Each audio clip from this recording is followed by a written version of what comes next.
everyone, it's me, Miniature Molly, and today is Making Some Magic Mondays because I am trying to keep up with the making things so I'm prepared for my Disney and Universal trip. And lately we've been on a Disney kick, and I'm still kind of on the Disney kick, but we're soon going to be traveling into the wizarding world of Harry Potter, so stick with me.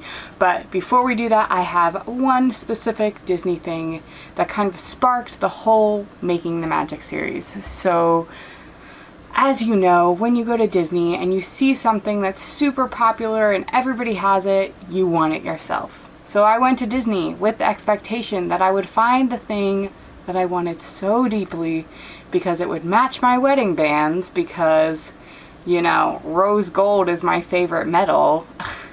And I could not find them anywhere. I think I spent most of my time looking at every hat stand and everywhere, just looking for these rose gold ears, and I could not find them. And I was so disappointed by the end of it that I knew that next year I was not gonna miss out. So I made my own pair.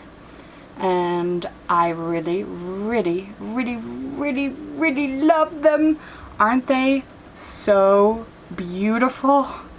I'm like super happy about it. And like all my other ears, I did make the bow exchangeable. So if I don't want to have the traditional bow, I could always put one of my other bows with it and kind of make my rose gold ears extra special in that way. And I'm just so excited about that. And they turned out so good. Look at them.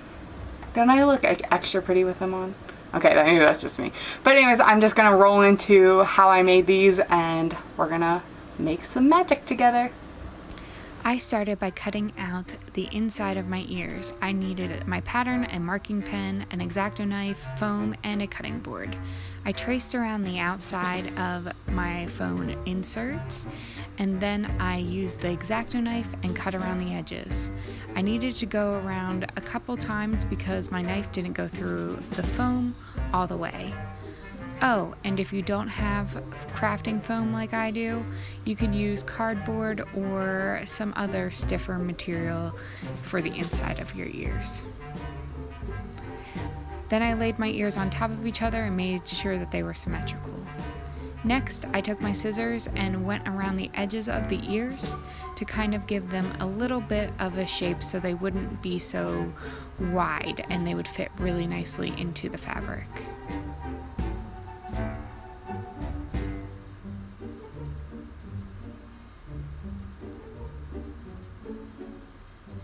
Next, I took my pattern for the outside of my ears and cut it out of the sequin fabric.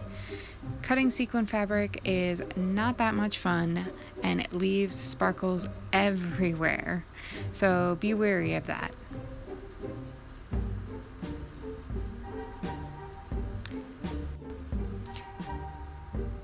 Then I cut out a strip of sequins fabric to go around my headband.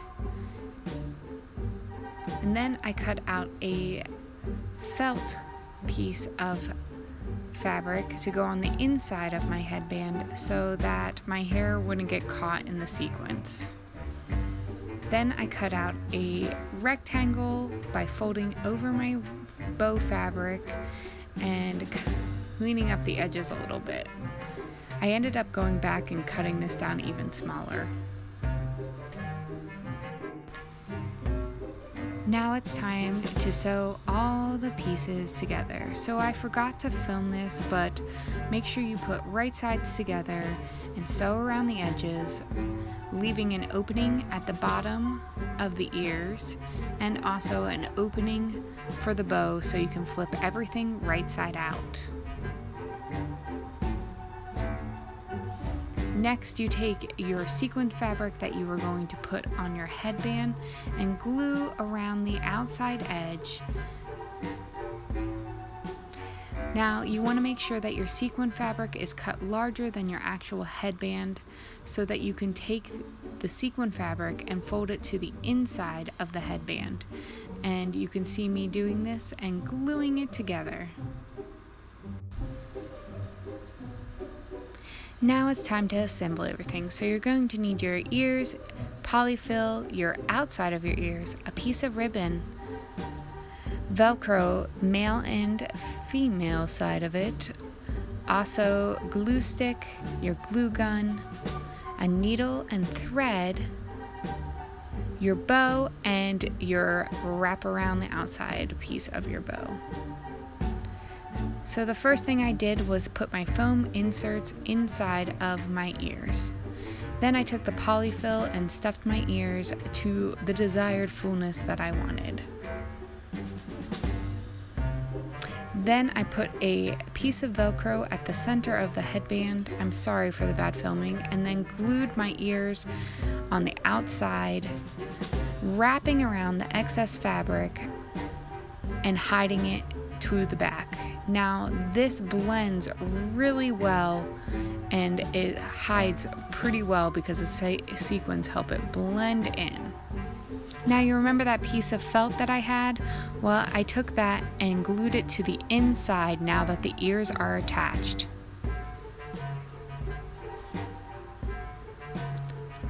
Now it's time to construct the bow, which I did by taking my needle and thread and wrapping it around, then taking a piece of ribbon and wrapping that around, then attaching my Velcro so it will attach to the headband. Then I wrapped around the outside bow holder and they were perfect. I think they turned out so great and they look so good, and I just cannot wait to wear them in Disney. And this is a little sneak peek at the outfit that I'm hoping to wear them with. Alright, thanks for watching, guys. I'll see you later. Bye!